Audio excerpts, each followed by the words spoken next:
The wind carried the scent of rain and dust across the wide desert plain, brushing against the charred bones of a dying campfire. The evening light stretched long over the hills, bathing the land in a color between gold and sorrow. Beneath that fading sun, a man knelt by a shallow grave marked only by a smooth stone and a single strand of black hair tied around it.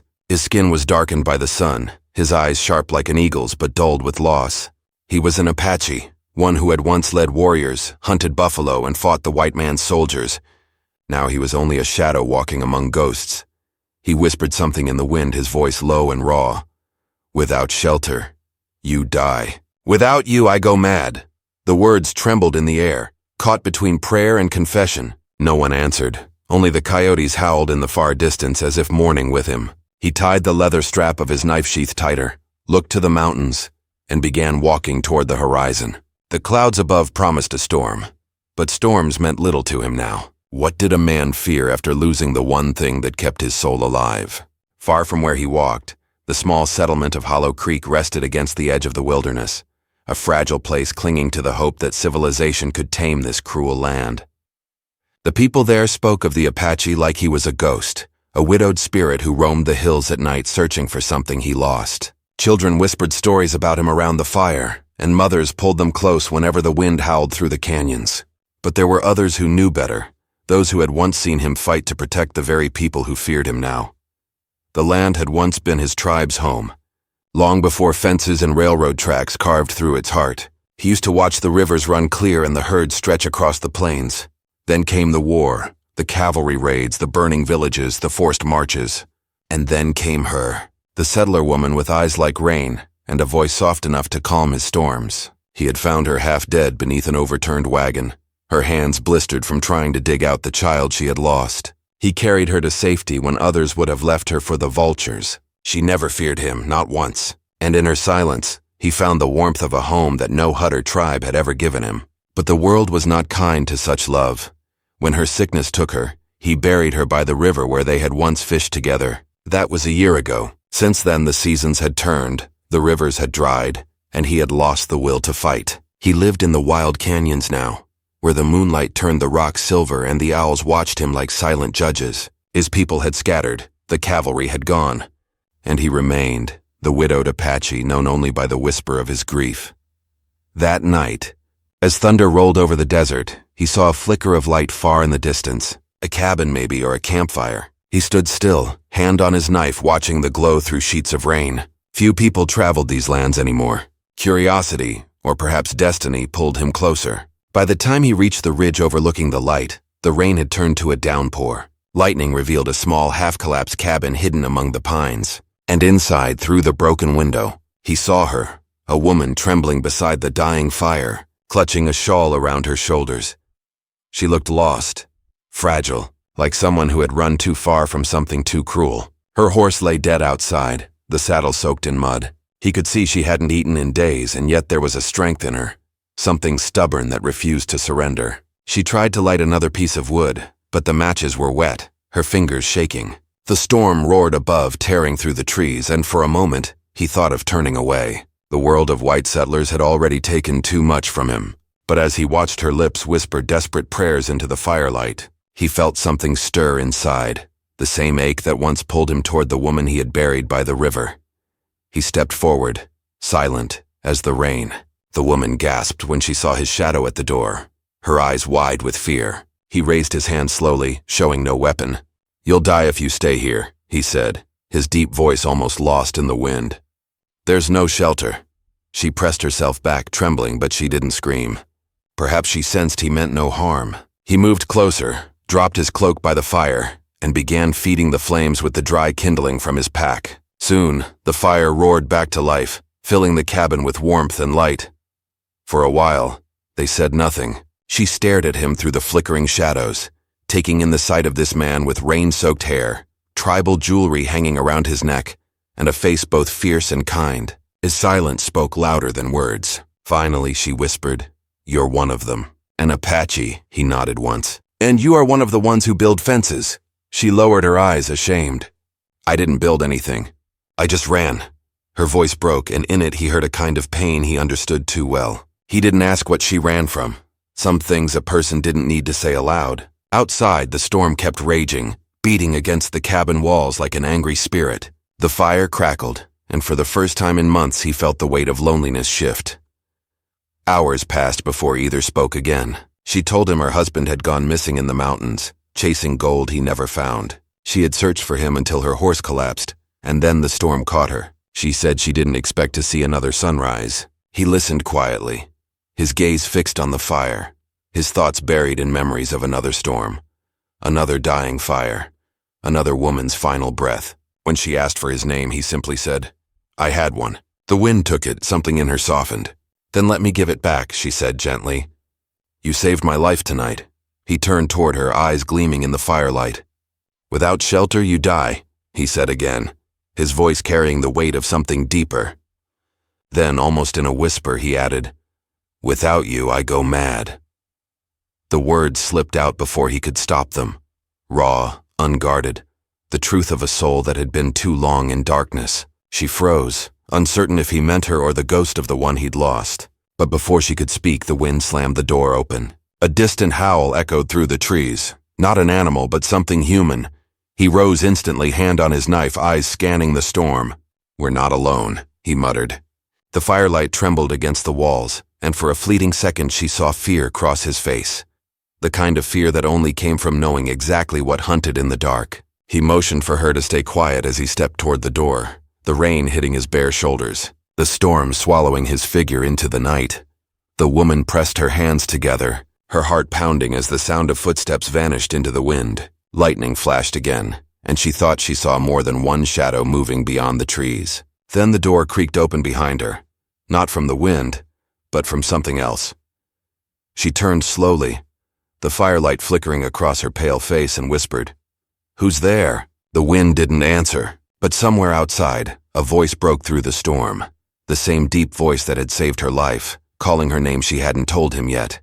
The storm did not stop that night. It rolled over the mountains like an angry god, shaking the trees until branches snapped and thunder echoed through the valley. Inside the cabin, the woman pressed her back to the wall, clutching the edge of her shawl as lightning flashed across the room. She kept glancing toward the door, waiting for him to return, afraid of what might step through instead. Each minute stretched long and heavy. The fire sputtered and dimmed, throwing uneven shadows that danced like restless spirits across the walls. When he finally came back, his figure was half swallowed by rain and darkness. His breathing was slow but tense, his knife wet with water and something else, maybe mud, maybe blood. He looked at her only briefly before shutting the door and dragging a wooden beam across it. "There are tracks outside," he said in a low voice. "Men, not far." She didn't speak, her eyes wide with fear.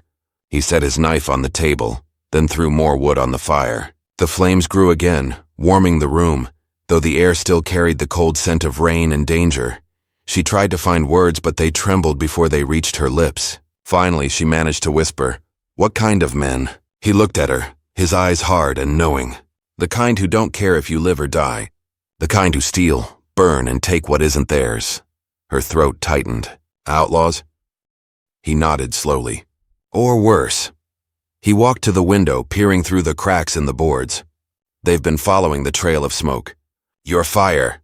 His tone wasn't blaming, just stating what couldn't be undone. She lowered her head, guilt burning in her chest. He added quietly, "We have until dawn before they find us." For a while, silence filled the room again, broken only by the steady rhythm of rain. She watched him move with calm precision, checking his bow, the small pouch of arrows, the knife. Everything he did had purpose. He was a man who had survived too long in a world that kept trying to erase him. He carried the weight of someone who had seen too much death to believe in peace. "You've lived out here a long time," she said softly, almost afraid of the sound of her own voice. He didn't turn around, long enough to forget how to sleep without the sound of wind. "You lost someone," she said gently, not as a question but a truth she could feel. He stopped moving. The way he stood, the slight lowering of his head, it was all the answer she needed. The fire cracked, and for a moment she saw his face in the glow, strong, scarred, but human in a way that broke her heart. She wanted to ask about the grave she sensed he carried in his soul, but before she could, he said, "Sleep near the fire. I'll keep watch." His voice had changed again, rougher, like a man trying to bury his own memories. She obeyed quietly, curling near the warmth, the storm still howling outside. Hours later, she woke to the sound of footsteps again. They were light at first, then heavier, crunching through the wet ground. He was already at the door, crouched low, his bow drawn. The faint orange glow of dawn seeped through the cracks in the walls. He didn't move until the sound faded away again into the forest. Only then did he lower the bow and whisper, "They're close." Her heart pounded. "What will they do if they find us?" He looked at her, his voice steady but cold. "They won't find you. And you? I've lived through worse." He opened the door slightly, scanning the tree line, then shut it again. "But you can't stay here. When the rain stops, you'll go north. There's a wagon trail beyond the ridge. It leads to Hollow Creek." Her voice broke with fear. "I can't go alone." "I don't even know where that is." He turned to her then, his gaze deep and unreadable. "You won't be alone." She didn't understand what he meant until she saw him tying up his small pack, preparing to leave. "You're coming?" He hesitated before answering. "For now, but when you reach safety, you'll forget you ever saw me." Something about that hurt more than she expected. She didn't even know his name, but she couldn't imagine the thought of him disappearing into the wild again. She wanted to say something, to thank him or stop him, but the words refused to form. They waited for the storm to fade. When the sky turned pale and quiet, they stepped outside. The land smelled of wet earth and pine, and the mist hung low over the hills. The woman followed him through the thick brush, her skirts catching on branches. The ground was slippery, and twice he reached back, steadying her with a firm grip. His touch was strong but gentle, and each time she felt it, her fear lessened just a little. They traveled for miles, climbing ridges and crossing creeks until they reached a narrow canyon. He moved like he knew every inch of the land. The world here was wild and lonely, filled with the calls of ravens and the distant cry of wolves. She could barely keep up with his long strides, but she didn't complain. When she stumbled, he stopped without a word, offering his hand again. After a while, she asked quietly, "Why are they following you?" He didn't answer right away. The wind caught his hair, the beads and feathers around his neck clinking softly. Finally, he said, "Because some men can't stand to see what they can't control. They came for our land. We fought back. They called us savages, but the real savagery was theirs." His voice was filled with quiet fire, not rage but truth carved from years of pain. "Now they hunt what's left of us." She swallowed hard. "And you?"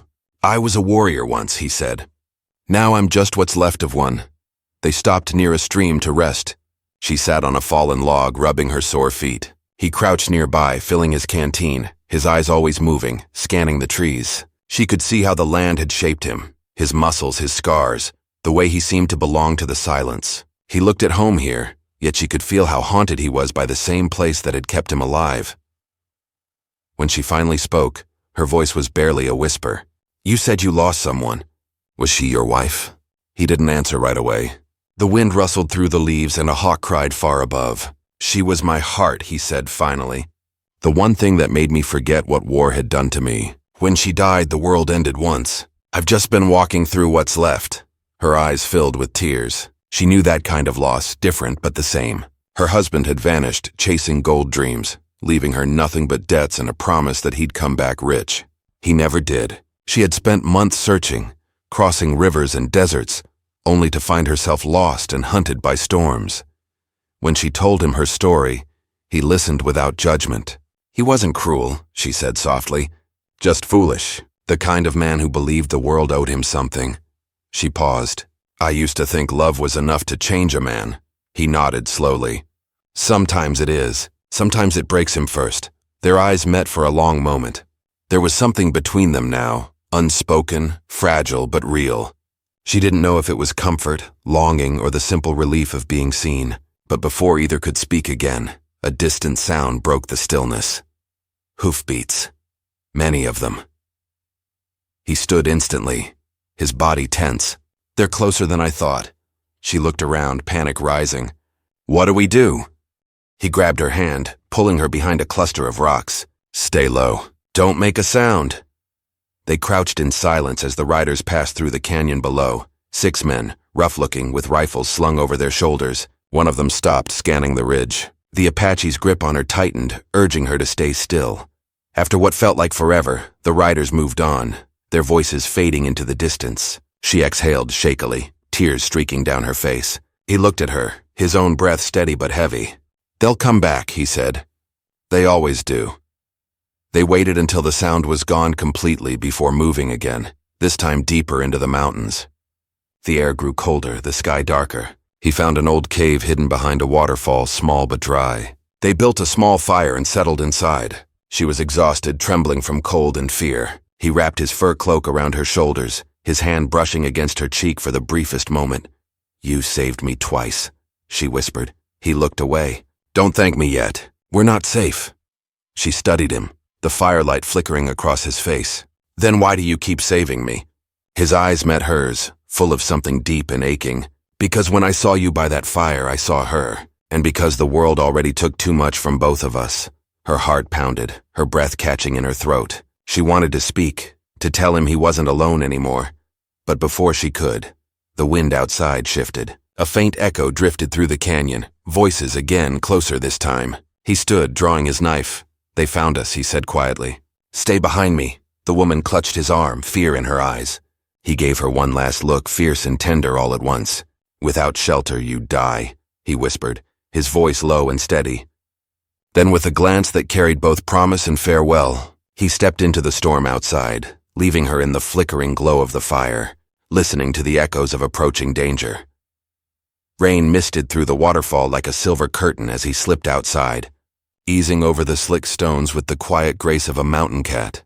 The woman pulled the cloak tight around her shoulders and moved deeper into the cave, listening for any break in the wind that might carry a voice or a hoofbeat. The fire was small, no smoke, just a steady heart of ember light. She knelt by it and pressed her palms close, trying to still the shake in her fingers. Her fear was not only for herself, it was for him as well, the widowed Apache whose sorrow sat on him like a second skin, whose eyes held both a promise and a warning. He moved along the ledge above the falls, reading the hillside the way other men read a letter. He saw where the moss had been crushed by a boot, where a pebble had slid and left a fresh scar down the slope. He crouched and brushed his fingertips over a faint print near a juniper root. The riders were fanning the canyon, searching the choke points, clever in the way of men who had learned patience from hunger. He counted at least 6 when they rode through at dawn, but the ground told him there were more now. A gang, not a loose band. Someone with a plan. He let the curtain of water swallow him again and stepped back into the cave. She stood when she saw his face. He shook his head once. 2 scouts above the ridge, 3 more dropping into the lower draw. They know there is shelter here. She swallowed. Will they come tonight? They will wait until the wind steadies. Less noise, better smell. A fire whispers your story to any man who has lived outside long enough. She glanced at the flames and smothered them down to coals. He nodded, then motioned her toward the rear wall. At first glance, it was solid rock. He pressed his palm against a narrow seam and shifted a stone no larger than a loaf of bread. Cold air breathed through the crack. "This cave has a second mouth," he said. "It crawls like a snake through the hill. You can squeeze through, then drop into a wash where the willows grow. If they rush the front, you run the back. And you." His answer lived in the hard set of his jaw. "I will be where they expect me to be so their eyes do not find you." She shook her head. "You saved me already. I will not leave you to fight alone." "You are not leaving me," he said, softer than before. "You are finishing the work we started when I came to your door. We chose life. We keep choosing it." The words settled over her like a wool blanket. Choice. Life. The wind shifted outside, carrying the resin scent of wet pine and a sour hint of tobacco. She moved close, close enough to hear the steady rhythm of his breath. "If I go," she whispered, "what will you do?" "Make them look at the wrong door." On the other side of the hills, the settlement of Hollow Creek was also listening to the wind. The sky had cleared to a pale winter blue. At the livery, old cedar posts creaked in their sockets.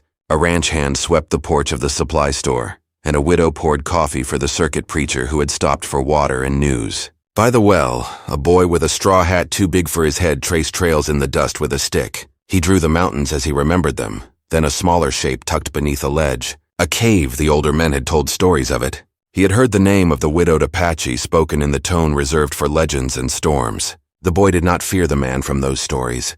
He feared the ones who hunted him. Near the edge of town, behind the feed barn, 3 riders sat their saddles and watched the road. They were not law. They wore plain coats and plain faces, the kind that disappeared in a crowd. The tallest had a scar that pulled at his cheek when he chewed. He took a folded map from his pocket, and tapped a finger at a half-circle he had sketched behind a waterfall. "He knows the land better than we do," he said. "But every man must breathe. He will come up for air or die in a hole." The second man spat in the dust. "And the woman?" The scarred man shrugged, a way to make him choose. They were not only after the Apache. They were after a ledger carried by a missing prospector, a small book with figures that made a path to hidden ore. The prospector had shown it to a barkeep weeks ago, drunk on luck and cheap whiskey, then vanished into the hills. Rumors ran fast in the territory. Some said the prospector had sold the claim to a banker in a nearby town. Others said he had died in a rock slide. The gang listened to all of it, then chose the simplest truth. Where desperate men lose their way, wolves gather. Back in the cave, the woman touched the stone seam. "If we crawl through and reach the wash, where will we go?" "North, then east," he said. "A narrow pass skirts the basin. After that, the wagon trail. Hollow Creek sits on the other side." She thought of people, of doors and lamps and voices that did not carry danger. She also thought of a quiet grave by a river, and the man before her who still knelt at that river in his dreams. "When we reach the trail," she said, "will you come with me into town?" He did not answer right away. "Town holds too many eyes and too many rules. A man like me can pass through, not stay." "Then pass through," she said. "Long enough to bring me to a door. Long enough to show those men that I am not alone." He met her eyes. A silence stretched between them, not empty, not cold. A space where something living could take root. "I will walk you to the last fence," he said. They practiced the crawl once, then again, until she knew the feel of the stone under her palms and the shape of the first drop. He gave her a small knife with a bone handle and showed her how to wrap her shawl to muffle metal against rock.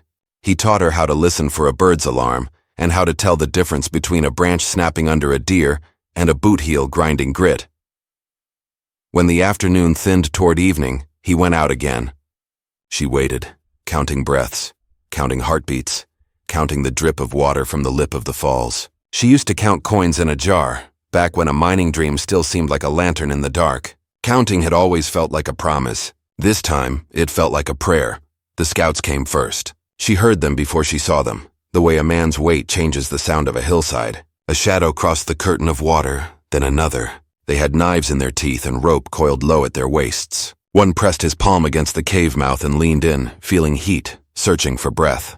He did not see her. He saw a snare the Apache had set, a loop hidden under wet moss. The scout shifted, the loop tightened, and the scream he meant to swallow turned into a gasp cut short by the waterfall's roar. The second scout grabbed for him, slipped, and slammed into the rock. By the time they freed themselves and backed away, the cave gave them only water and stone. On the ridge above, the scarred man watched without moving his jaw. "He is here," he said, almost pleased. "That makes him solid. The story can bleed." Night came hard. The canyon turned into a throat with too many whispers. The widowed Apache moved in that dark like a word spoken at the right moment. He found their camp by the smell of beans burned a little at the bottom, by the way men settle horses when they expect to rise fast. He studied the tack. 2 animals were ridden hard and put up damp, careless work that pushes a mount toward lameness. That meant the riders were hired muscle, not born to the saddle. The best of the gang sat apart, drinking less, staring at the ridgeline as if willing it to speak. He did not attack. He placed stones in the creek so the water hit them and threw a voice against the rock face. He loosened a cinch so a horse would shy when a man swung up. He cut a small notch in a rifle strap, just enough to fail under strain. Then he went back the way he came, careful where he placed his feet, taking his time the way a patient hunter does when time is his side. Inside the cave, the woman traced the bone handle of the knife with her thumb. A memory rose, uninvited, of a small house near a dry riverbed. A husband painting a bright picture with words about a strike that would buy them a new roof and a piano. He had kind eyes and a restless foot. He believed in luck the way she believed in daylight. She had followed him step by stubborn step until the map in his mind tore. Loss had no sound in that moment, only a wide silence and a sky too big to bury. She pressed her palm flat on the cold rock and forced herself back into the present. Survival lived in small choices made one after another. Before dawn, he returned and nodded. "They are tightening the circle." "We leave now, not later." She slid into the narrow passage. The rock was damp and gritty, the air sharp with the smell of fern and stone. He stayed behind her, guiding her hand to the right holds, keeping his body between hers and the open crack where a knife could slide in. At the first drop, he lowered her by the wrists and set her on her feet. At the second, she remembered to bend the knees to take the fall. They came out among willows that shivered in the faint wind. The sky had that gray hour before sunrise when birds consider their first calls. They moved fast along the wash. Twice he stopped and listened. Twice he changed direction without explaining. She trusted the way he tilted his head to catch a far sound, the way he placed his feet where the ground told the least tale. After an hour, the land opened into a long basin of sage and scattered juniper. To the east, the narrow pass waited like the crack in a door. He led her toward a stand of pines and pulled her down behind a log. In the distance, 3 riders crested a low ridge, small as chess pieces against the pale sky. They didn't look toward the pines. They looked toward the falls. His snare and river stones were still doing their work. They reached the pass as the first light cut a thin line above the far mesas. The wind dropped, and with it dropped their advantage. Sound carried now. A hawk circled, lazy at first, then focused as something on the ground caught its eye. He picked up a handful of dust and let it fall. The grains drifted east with the faintest pull. "We take the ridge, then drop to the trail," he said. She touched his arm. "What if the gang split and sent men ahead to the trail? Then we show them we are not where they think we are," he said.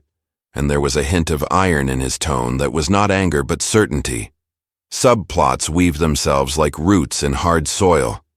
In Hollow Creek, the circuit preacher folded his hands and spoke to the small crowd gathered under the cottonwoods. He spoke of mercy and the duty to shelter, words that settled uneasily on men who had learned to count kindness as a coin you spend carefully. The widow who poured his coffee earlier stood at the edge, eyes on the hills. She had a brother missing up there, a miner with a bent back and a habit of tearing food in half to share. She prayed for the widowed Apache as well, though she would not have said it aloud in that circle. In the feed barn, a trader sealed an envelope with a shaky hand. He had seen the ledger once, he told the letter, and the numbers in it would make a banker blink. He did not know that his letter would be taken on the road by the same men hunting the hills.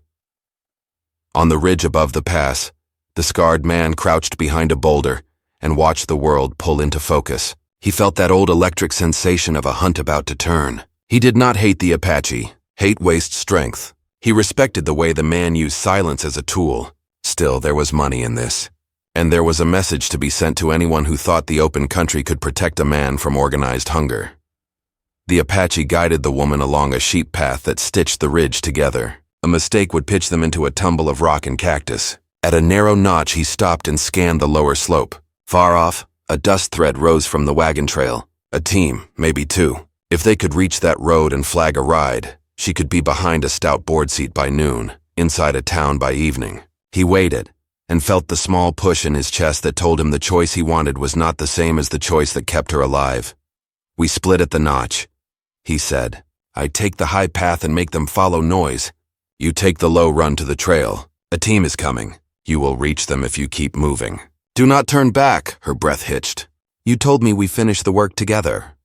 "We do," he said, and touched her hand, warm and brief. "If I stay at your side, their eyes stay too. If I run where they can see, you pass like a shadow." She shook her head, then stopped, then nodded. The fight in her had never been loud. It was steady. "Tell me one thing," she said, voice tight. "When this is done, will I see you again on any road made by hands, not hooves?" He looked past her to the trail, then back. "If the land allows, yes." It was not a promise men in towns would understand, but she did. He set a small pouch in her palm. Inside was a strip of cured meat, a twist of salt, a flint chip, and the bone-handled knife she had come to think of as hers. He closed her fingers around it and stepped back. The first shot cracked the morning like dry timber. It came from the opposite slope. Stone dust jumped from the rock beside his shoulder. He spun and pushed her toward the lower run. "Go," he said, voice like a drum. Another shot, then another, and the air filled with the flat sound of rifles being worked in quick hands. She ran, feet slapping rock, breath tearing her chest. He surged the other way, up and across, making himself the larger target, drawing their eyes and their bullets with a shout that carried through the basin. Riders rose from behind rocks like weeds coming up after rain. He counted them without thinking, noted the angle of each barrel, the nervous flicks of horses unused to gunfire. Somewhere below, the dust thread on the road thickened as the wagon team drew closer. From the pass behind them, a hawk cried, sharp and high. The woman felt the cry slide down her spine. She reached the last bend before the trail and slowed, listening. "Hooves, yes," A wagon, yes. Voices. She rounded the bend and lifted her arms to wave, mouth already open to call for help. What she saw made the sound die in her throat. The wagon was not a freighter or a family hauler. It was a low, fast rig built for speed, with 2 men sitting high and another crouched in the bed with a rifle laid across the boards. Their coats were plain, their faces plainer, and their eyes held the quiet focus of men who make trouble for pay. The scarred man at the reins smiled without showing his teeth. He touched the brim of his hat like a polite neighbor, and then leveled the whip so the team angled toward her. Steady as a train guided by a rail, up on the ridge, the widowed Apache saw the turn of the rig and the sudden stillness in the woman's stance. The world pinched to a point. He had time to take one breath and choose. He moved like a blade pulled clean from a sheath and ran straight into the open where every rifle could find him, shouting a single word that cracked the morning and tumbled down the slope toward her. A word that meant stop, stay low, hold to life. A word that struck her heart like a hand and left the choice raw in the air as hooves and gunmetal, and the wind itself rushed in. The sound of gunfire rolled through the canyon like thunder trapped in stone. Birds burst from the trees and horses reared in panic. The widowed Apache dove behind a cluster of rocks, dust rising around him as bullets tore through the ridge. His pulse hammered against his ribs, steady and alive, but his eyes stayed calm. He could smell the black powder, could feel how close the metal came to skin. His fingers brushed the ground, feeling for the rhythm of approaching hooves. He knew the sound of pursuit too well. Organized, practiced, hungry. They weren't here to scare him. They wanted to end something that had already survived too much. Down below, the woman crouched behind a fallen log, clutching the small knife he had given her. She tried to keep her breathing quiet, watching the wagon tilt as the men jumped down from it. The scarred man gave a signal, 2 fingers in the air and the others spread out. They were moving slow, confident, the way men move when they believe they've already trapped their prey. She could see the gleam of rifles, the shimmer of leather belts wet with morning dew. Her heart pounded so hard it hurt. The Apache's voice echoed in her mind. Stay low. Hold to life. From his position on the ridge, the Apache spotted them clearly now. The scarred man, the same one who had ordered villages burned years ago, now older but still carrying cruelty like a badge. That face was burned into memory. The night his people were driven from the canyon. The night his wife was struck down by soldiers chasing a rumor of rebellion. The scarred man had been there, leading the raid. The fire, the screams, the weight of loss. It all came back in a rush so strong his breath caught. His jaw tightened, and his hand closed around his knife. Revenge had always been a fire he tried to bury, but now it flared bright. He watched one of the riders move toward the woman's hiding place. The man's boots crunched over the rocks, too close. She pressed herself flat, her knuckles white on the knife handle. Her whole body shook, but she didn't make a sound. When the rider turned his back to look uphill, she crawled behind a bush, inch by inch, until her hand brushed against an old branch, slick with sap. She froze. The rider turned again, his eyes narrowing. Then a sharp sound, like wind snapping a bone, cut the air. The Apache's arrow struck the man clean through the shoulder. He spun and dropped, shouting as the others whipped around.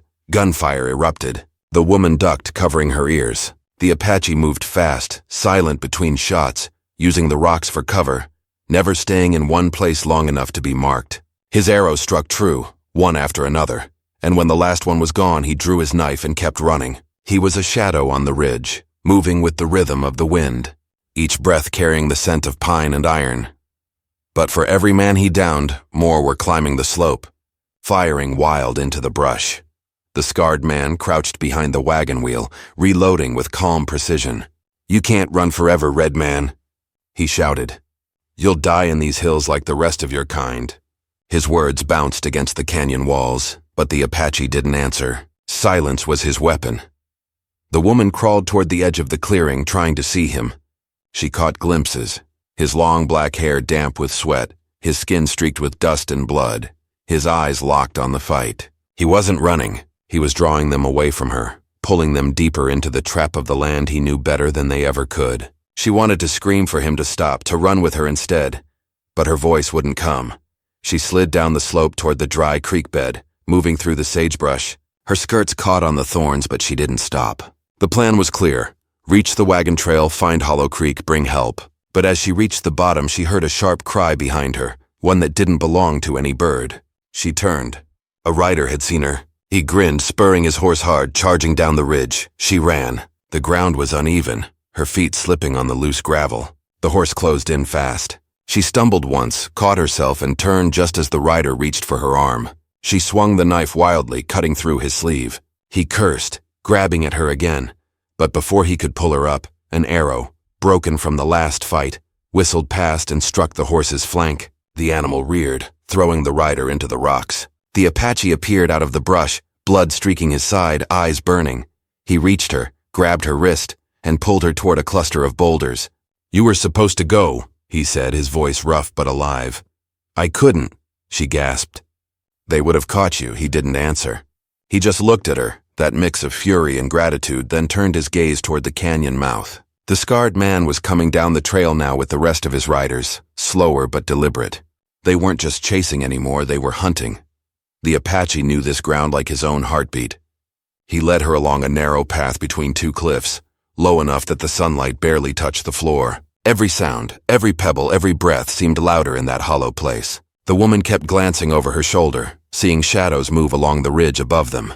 "Where does this path go?" she whispered. "To the river," he said. "If we reach it before they do, we have a chance. And if not?" He didn't answer. They moved fast, but the air was thick with heat and dust. The Apache could feel the strain in his body. The wound in his side was bleeding more now, soaking into the fabric tied around it. Still, he pressed on. Pain was a small thing compared to the weight he carried. Behind them, the riders split into two groups, some moving along the ridge, others cutting through the brush. They were closing in, tightening the noose. The scarred man was careful, keeping his distance, saving his bullets for the right moment. He had chased enough men in his life to know that desperation makes even the strongest stumble. The woman tripped on a root, falling hard. The Apache was there in an instant, pulling her up, his arm steady despite the blood. She looked up at him, breathless. "You're hurt." He shook his head. "Not enough to stop. You'll die if you keep bleeding like that." He looked at her with a faint, weary smile. "Without shelter, you die. Without you, I go mad." Her heart twisted. She didn't have time to answer before another shot cracked through the air. The bullet hit the rock beside them, shattering stone into sharp fragments. They ducked. More shots followed, echoing off the canyon walls. The Apache grabbed her hand again, pulling her toward a narrow gap between two boulders. "Go through," he said. "Don't stop until you see the river. What about you?" He loaded his last arrow and looked back toward the gunfire. "I'll hold them." "No," she whispered, tears mixing with dust. "You can't fight them all." He smiled faintly, the way a man smiles when he's already made peace with the fight ahead. "I've been fighting all my life. This time I fight for something that still breathes." She hesitated, her body trembling with fear and exhaustion. Then she nodded and crawled through the narrow space, the sound of battle echoing behind her. The tunnel opened onto a steep slope leading down toward the river. She slid on the dirt, grabbing roots and branches to steady herself. The roar of the water grew louder, the scent of wet stone filling the air. Behind her, the gunfire intensified. She turned once, just long enough to see the Apache standing on the rocks, bow drawn, facing the men who wanted him dead. The scarred man shouted orders, his rifle raised, his voice carrying through the canyon like thunder. The Apache's figure stood tall against the light, unbroken, the wind catching his long black hair and the glint of tribal beads around his neck. She reached the riverbank and turned toward the sound of hooves again. One of the riders had broken off from the group and was galloping down the trail toward her. She ran along the bank, searching for a way across. The water was high from the storm, fast and cold. She saw a fallen log half submerged, slick but steady enough to cross. She stepped onto it, balancing carefully, gripping the knife in one hand. As she reached the middle, the rider fired. The bullet tore through the bark inches from her feet. She nearly fell, catching herself on a branch. The horse splashed into the shallows, the rider reloading. She took a deep breath, then jumped, landing hard on the far side. She rolled into the grass, her lungs burning. On the other side of the canyon, the Apache and the scarred man faced each other at last. Smoke drifted between them, the air thick with gunpowder and the scent of rain. The scarred man grinned, lowering his rifle slightly. "You should have stayed a ghost," he said. "The world had already forgotten you." The Apache's voice was calm. "The world forgets what it fears." "I am not forgotten," the scarred man laughed. "You think you can save her?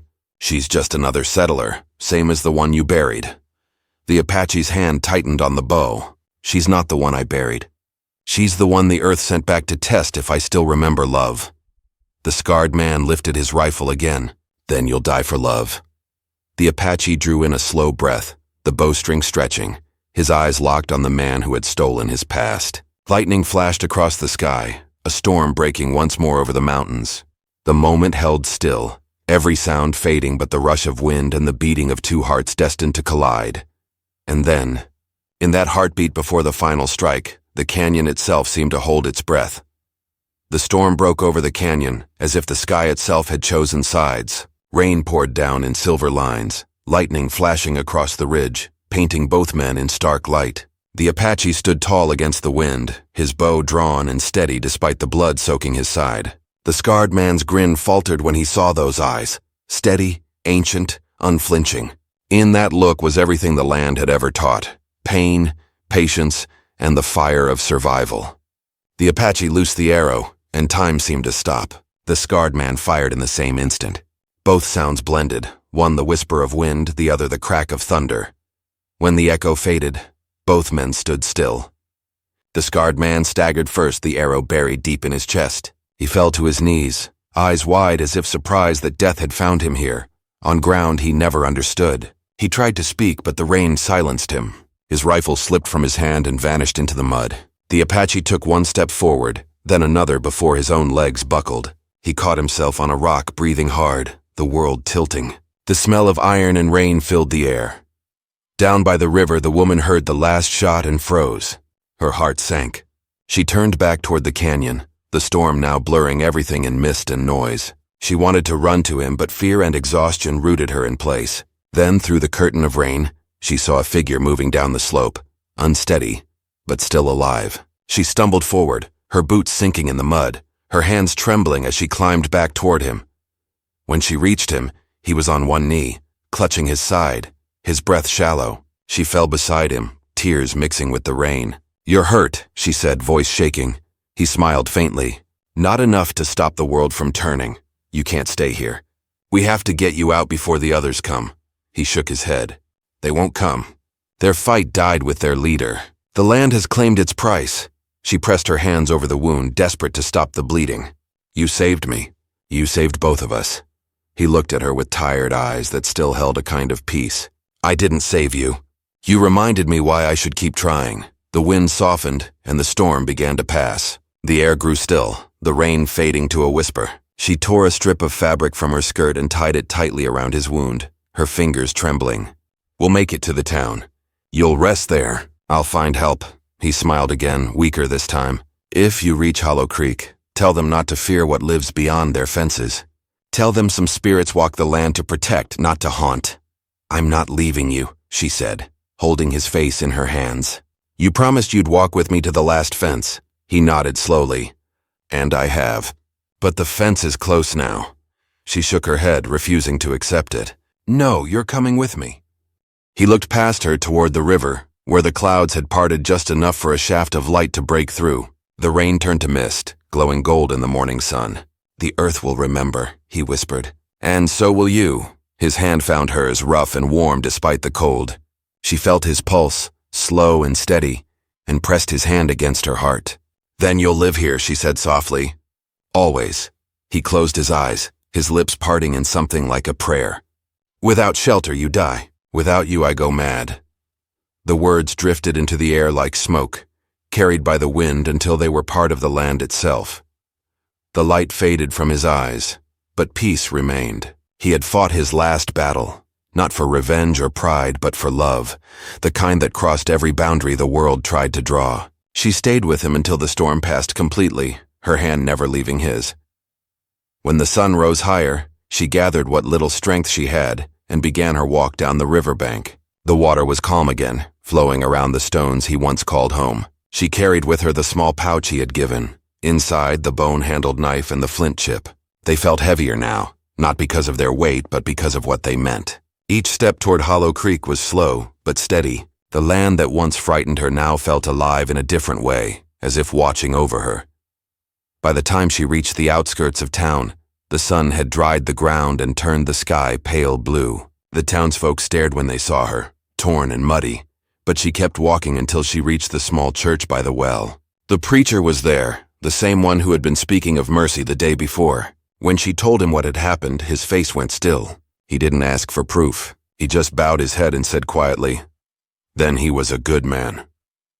The preacher and a few others followed her back to the canyon the next morning. They buried the Apache by the river, near the old sycamore that leaned over the water. The woman placed his bow and a single arrow atop the mound, and beside it a smooth stone she had carved with her own hands. It bore no name, only a symbol of a mountain and a feather, the mark he once drew in the dirt to guide her through the wilderness. When it was done, the preacher said a prayer, but the woman didn't listen to the words. She listened to the wind moving through the trees, carrying the soft echo of a voice that would never leave her. In the days that followed, Hollow Creek changed in quiet ways. The people who once feared the hills now spoke of the Apache with respect. The children stopped whispering stories of ghosts and began leaving small offerings of flowers near the trail. The woman stayed in town working in the small supply store, her eyes always turning toward the mountains when the sun set. One evening, months later, a wagon arrived from the north. A family of settlers stepped down, tired and dusty. The man asked her for directions to the river. When she pointed the way, he smiled and said, "They say a brave man used to live out there, one who protected travelers." She nodded slowly, a faint smile touching her lips. "He still does." As the wagon rolled away, she walked to the edge of town, to the place where the land opened into the wild. The air was cool, the horizon painted with the deep orange of dusk. She took the bone-handled knife from her satchel and pressed it into the earth beside a small cactus bloom. "For you," she whispered. "For what you gave me." A breeze lifted her hair, warm and gentle, and she felt it then, the quiet presence of something unseen but close. She smiled through her tears, knowing he would never be truly gone. The land had claimed him, but not as a ghost. He had become part of it, part of the wind that whispered through the grass and the rivers that still carried his reflection. Years later, people still spoke of the widowed Apache and the woman he saved. Some said they saw his shadow on moonlit nights near the river, standing watch beside the sycamore. Others said when storms rolled over the mountains, you could hear his voice in the wind, whispering to the one he loved. The truth was simpler. The woman lived a long life, and when she passed, she was buried beside him, under the same tree that had once sheltered their final mourning. The earth took them both gently, side by side, the way it takes all things meant to meet again. And on quiet days, when the wind moved just right, the people of Hollow Creek could hear a faint voice drifting through the valley, soft, peaceful and eternal, reminding them that even in a world built on fences and fear, love could still survive the wild. That land never forgot their story. The hills kept it. The river sang it. The old ones told their children that sometimes when the storms pass and the sky opens wide, the world whispers a single truth back to those who listen. Without shelter, you die. Without love, you lose your reason to live. And long after their names faded from memory, the legend remained. A widowed Apache who loved beyond blood and boundary, and a woman who found her strength in the wild heart of a man the world called forgotten. The wind still carries his words, soft as prayer and strong as the desert sun, across the endless stretch of old America, where love and loss live side by side, forever echoing through the land they both called home. He looked past her toward the river, where the clouds had parted just enough for a shaft of light to break through. The rain turned to mist, glowing gold in the morning sun. "The earth will remember," he whispered. "And so will you." His hand found hers, rough and warm despite the cold. She felt his pulse, slow and steady, and pressed his hand against her heart. "Then you'll live here," she said softly. "Always." He closed his eyes, his lips parting in something like a prayer. "Without shelter you die. Without you I go mad." The words drifted into the air like smoke, carried by the wind until they were part of the land itself.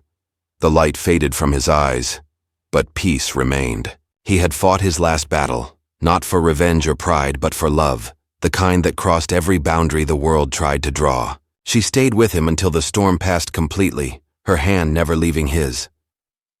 When the sun rose higher, she gathered what little strength she had and began her walk down the riverbank. The water was calm again, flowing around the stones he once called home. She carried with her the small pouch he had given, inside the bone-handled knife and the flint chip. They felt heavier now, not because of their weight, but because of what they meant. Each step toward Hollow Creek was slow but steady. The land that once frightened her now felt alive in a different way, as if watching over her. By the time she reached the outskirts of town, the sun had dried the ground and turned the sky pale blue. The townsfolk stared when they saw her, torn and muddy, but she kept walking until she reached the small church by the well. The preacher was there, the same one who had been speaking of mercy the day before. When she told him what had happened, his face went still. He didn't ask for proof. He just bowed his head and said quietly, "Then he was a good man." The preacher and a few others followed her back to the canyon the next morning. They buried the Apache by the river, near the old sycamore that leaned over the water. The woman placed his bow and a single arrow atop the mound, and beside it, a smooth stone she had carved with her own hands. It bore no name, only a symbol of a mountain and a feather, the mark he once drew in the dirt to guide her through the wilderness. When it was done, the preacher said a prayer, but the woman didn't listen to the words. She listened to the wind moving through the trees, carrying the soft echo of a voice that would never leave her.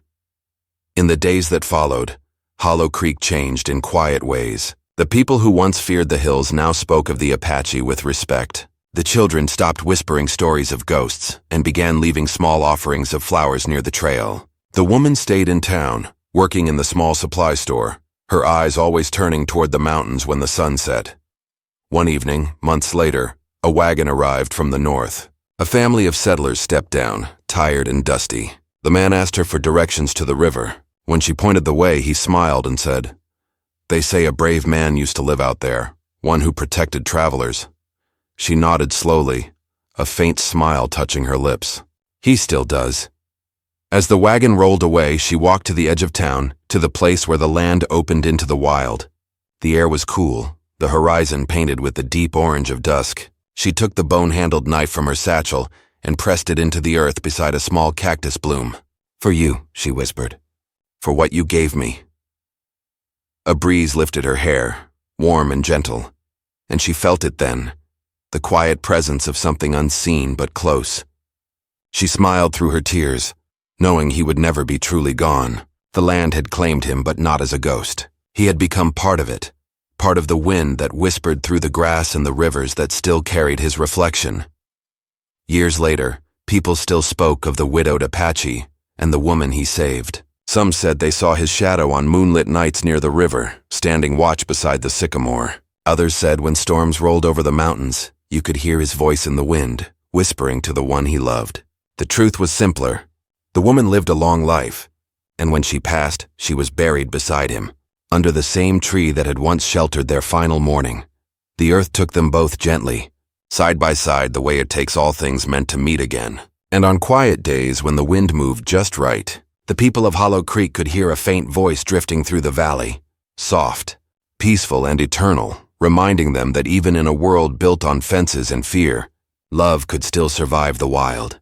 That land never forgot their story. The hills kept it. The river sang it. The old ones told their children that sometimes, when the storms pass and the sky opens wide, the world whispers a single truth back to those who listen. Without shelter, you die. Without love, you lose your reason to live. And long after their names faded from memory, the legend remained, a widowed Apache who loved beyond blood and boundary, and a woman who found her strength in the wild heart of a man the world called forgotten. The wind still carries his words, soft as prayer and strong as the desert sun, across the endless stretch of old America, where love and loss live side by side, forever echoing through the land they both called home.